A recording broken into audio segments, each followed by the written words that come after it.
Question: at what point do you call it a miss and stop your search for the deer? Well, here's the deal. Sometimes things don't go as planned and your shot is off by a little or by a lot. In this video, I'll review 3 types of misses and what you need to be aware of in order to spot them and what to do to deal with them. So you don't call off a search you should have continued.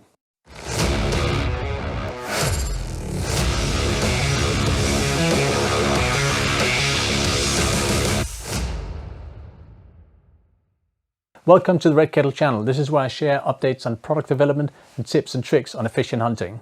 Today it's all about the 3 main shot placement mistakes and what you do to spot them.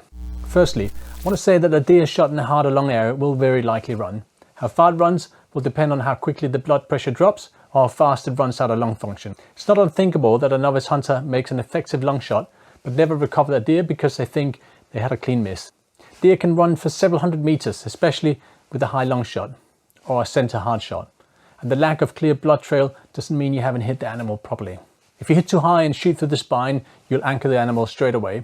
You will have to dispatch it, but it's a pretty straightforward situation. There are 3 scenarios for a high shot that can be more deceiving: a high long shot, shooting through the tissue above the spine and hitting below the spine and above the lungs. A regular high long shot will most likely be fatal, but it'll take some time for the animal to die, and you might not get many signs where the deer stood or where it runs. Shooting through the tissue above the spine, the backstrap, may break off the vertical parts of the spine, the process. This shot will not be short-term fatal, but it'll most likely stun the animal and knock it over, and you've still wounded it. Hitting below the spine and above or in the top of the lungs may not be fatal, at least not immediately. As with the previous shot, it'll most likely stun the deer and make it collapse, but the animal will get up and run. By the way, the high shot is one of the 4 shot placement pitfalls. I'll link to that video here when it's ready. In South Africa, I once witnessed an oryx go down hard and then up again after being hit by a high long shot. We tracked it for 7 hours before we could put it out of its misery, even though it was mortally wounded. Depending on the size of the deer, the cartridge and bullet you use, the animal may die before it recovers from a stun, but it also might not. So if you shoot and the animal goes down hard, expect to shoot again. That's why a quick but calm reload is an essential post-shot practice. Don't pause to admire your handiwork. Shots that strike too low or too far forward can hit leg bone. And deer that are leg shot can run at great speed and can be difficult to even see they're injured. A sharp crack will be heard and bone might be found, which is a sure sign of a leg shot. In that case, it's best to give the animal some time to calm down.